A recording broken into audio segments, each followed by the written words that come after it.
Assalamualaikum warahmatullahi wabarakatuh. Jamaah dimanapun berada, jangan lupa dukung dan tonton terus channel Masjid Agung At-Taqwa Kota Cani. Tonton, subscribe, like, share, and comment. Assalamualaikum warahmatullahi wabarakatuh.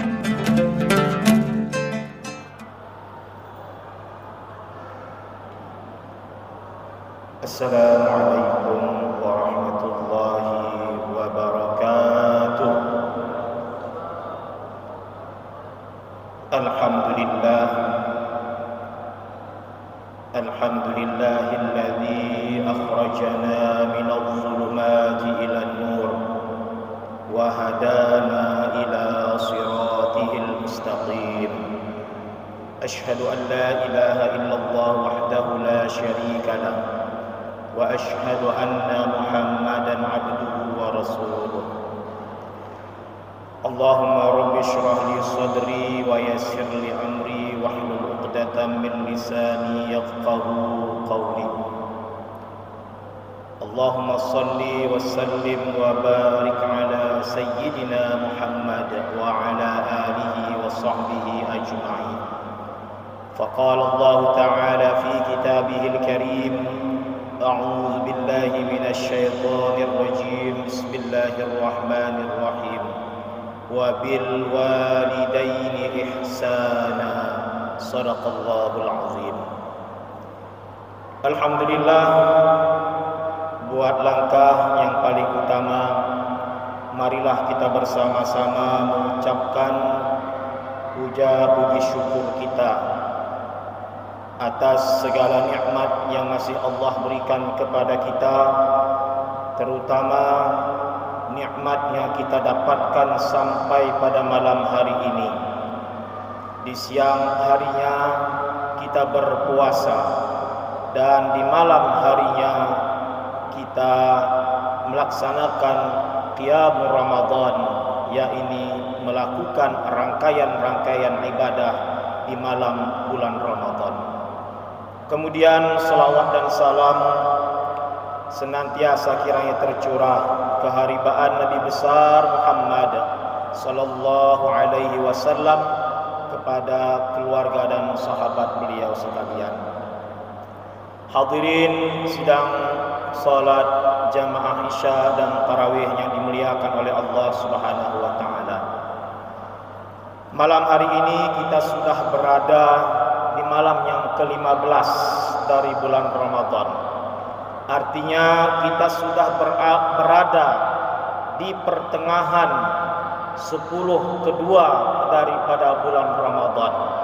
Sebagaimana kita ketahui bersama bahwa di 10 kedua daripada bulan Ramadan ini Allah mencurahkan maghfirahnya, mencurahkan ampunannya kepada kita, dan sangat disayangkan kalaulah kita sudah berada di dalam bulan Ramadan namun kita tidak mampu mendapatkan maghfirah, ampunan dari Allah Subhanahu wa taala. Terasa mustahil bagi orang-orang yang sudah berada di dalam bulan Ramadan namun dia tidak mendapatkan ampunan dari Allah Subhanahu wa taala. Kenapa? Karena begitu besarnya kesempatan bagi kita Allah berikan untuk melakukan rangkaian-rangkaian ibadah yang semua itu nantinya akan berakhir pada pengampunan Allah Subhanahu wa taala. Rasulullah sallallahu alaihi wasallam sudah menyampaikan kepada kita di dalam hadis beliau yang berbunyi, man shoma ramadhana imanan wa ihtisaban ghufira lahu ma taqaddam min dzambihi. Di hadis yang lain Rasulullah sampaikan, man qama ramadhan imanan wa ihtisaban ghufira lahu ma taqaddam min dzambihi. Hadis yang pertama, Allah memberikan ampunan bagi orang-orang yang berpuasa dari terbitnya fajar sampai terbenam matahari. Ternyata bukan hanya itu saja Allah berikan kesempatan kepada kita. Rasulullah lanjutkan, man qama Ramadan, yang ini merupakan ibadah yang kita lakukan di malam bulan Ramadan. Artinya, kalaulah kita bersungguh-sungguh berpuasa dari pagi sampai sore dan kita lanjutkan qiyam Ramadan di malamnya, maka mustahil bagi kita untuk tidak mendapatkan ampunan dari Allah Subhanahu wa taala. Maka Rasulullah sampaikan kepada kita, man adraka Ramadan wa lam yughfar lahu.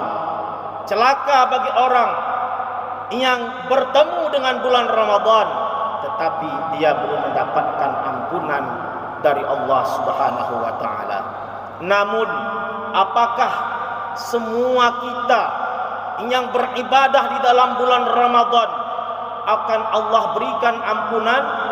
Maka di sini ulama kita Al-Habib Muhammad Abdullah Al-Haddar menggarisbawahi, kata beliau, qala al-ulama, telah berkata para ulama kita, arba'atun mahrumuna minal maghfirah fi Ramadan wa ghairihi.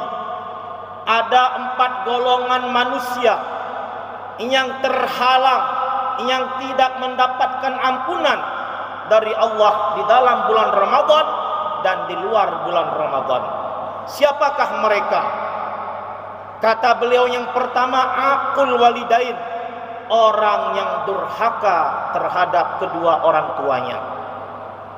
Sebanyak apapun ibadah kita, sebesar apapun peran kita di dalam bulan Ramadan ini, tetapi kalau kita tidak memperhatikan kedua orang tua kita ataupun salah satu dari keduanya masih ada, maka orang yang seperti ini sebanyak apapun ibadahnya, dia belum mendapatkan ampunan dari Allah Subhanahu wa taala. Maka bagi kita yang masih bertemu dengan orang tua kita, orang tua yang masih hidup keduanya ataupun salah satu keduanya, maka kata Allah Subhanahu wa taala, wabil walidaini ihsana, berbuat baiklah, berbaktilah kalian kepada kedua orang tua kalian.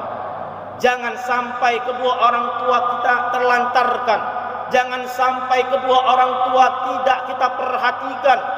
Terlebih-lebih di dalam bulan Ramadan ini, kita bisa menyantap makanan seenak-enaknya, menyantap makanan selezat-lezatnya, tetapi apakah kita mengingat bagaimana dan apa yang dimakan oleh kedua orang tua kita? Maka belum dikatakan seorang anak itu berbakti kepada kedua orang tuanya apabila dia belum mendapatkan ridha dari kedua orang tuanya. Ridallah fi ridha walidain wa sukhtullah fi sukhtil walidain. Ridhanya Allah itu akan kita dapatkan apabila kita sudah mendapatkan ridha kedua orang tua. Dan begitu juga sebaliknya, kemurkaan Allah itu juga terdapat di dalam kemurkaan kedua orang tua kita. Maka hari ini jangan hanya kita nantinya meminta maaf kepada orang tua kita, jangan hanya sowan ke orang tua hanya ketika lebaran saja, tetapi yang terpenting sebenarnya adalah sebelum kita masuk ke dalam bulan Ramadan, kita sudah meminta maaf kepada kedua orang tua kita supaya ibadah di dalam bulan Ramadan ini diterima oleh Allah Subhanahu wa taala. Ini yang pertama. Yang kedua, kata beliau, qati'ur rahim, orang yang memutuskan hubungan tali silaturahim sesama mereka. Apa arti daripada memutuskan tali silaturahim di sini? Ibnu Hajar Al-Haythami menyampaikan, menjelaskan pengertian daripada qati'ur rahim. Memutuskan hubungan persaudaraan adalah memutuskan kebaikan-kebaikan yang selama ini sudah dijalin. Hanya karena beda pendapat, beda pendapatan, beda pilihan, lantas hubungan yang selama ini baik ternyata ini terputus. Hubungan antara kita dengan saudara kita, dengan kerabat kita, dengan rekan kerja kita, dengan rekan kita satu kantor, hanya karena beda pendapat dan pendapatan, lantas hubungan ini retak, hubungan ini terputus. Maka orang yang seperti ini juga belum mendapatkan ampunan dari Allah Subhanahu wa taala. Dan yang ketiga kata beliau, al-musyahid, orang yang memendam rasa benci, orang yang memendam rasa dendam kepada sesama saudara. Dia belum mampu memaafkan saudaranya, dia pendam permasalahan tersebut, dia pendam kesalahan orang lain ketika orang lain pun sudah meminta maaf, namun dia tidak memaafkan. Orang yang seperti ini juga tidak mendapatkan ampunan dari Allah Subhanahu wa taala. Dan yang terakhir adalah mudminul khamri, orang yang masih mengonsumsi khamar, orang yang masih meminum khamar, orang yang masih mengkonsumsi khamar, apakah itu melalui minuman ataupun makanan, apakah itu jenis narkoba, ganja, tuak dan sebagainya. Yang namanya khamar adalah ma yukhmarul aqlu, sesuatu yang menutupi akal, sesuatu yang bisa membuat rusak akal pikiran manusia. Inilah yang dikatakan dengan khamar. Orang yang seperti ini, kalau dia berpuasa di siang harinya, kemudian di malam harinya dia mengkonsumsi khamar, maka ibadahnya ini tidak diterima oleh Allah Subhanahu wa taala. Bahkan kata Rasulullah sallallahu alaihi wasallam, barang siapa yang mengkonsumsi khamar dan dia mati, maka matinya ketika itu adalah mati orang jahiliyah apabila khamar itu masih berada di dalam tubuhnya. Ma'asyiral muslimin yang dimuliakan oleh Allah Subhanahu wa taala, maka mustahil bagi kita setelah kita bertemu dengan bulan Ramadan, ketika itu kita belum mendapatkan ampunan dari Allah Subhanahu wa taala. Dan yang perlu kita garis bawahi sebagaimana disampaikan oleh Al-Habib, yang 4 ini harus kita jaga dan kita hindari, jangan sampai ini ada salah satu di dalam diri kita yang akan membuat tertahannya ampunan dari Allah Subhanahu wa taala. Sekian tausiah kita pada malam hari ini. Wallahul muwaffiq ila aqwamit thariq. Wassalamualaikum warahmatullahi wabarakatuh.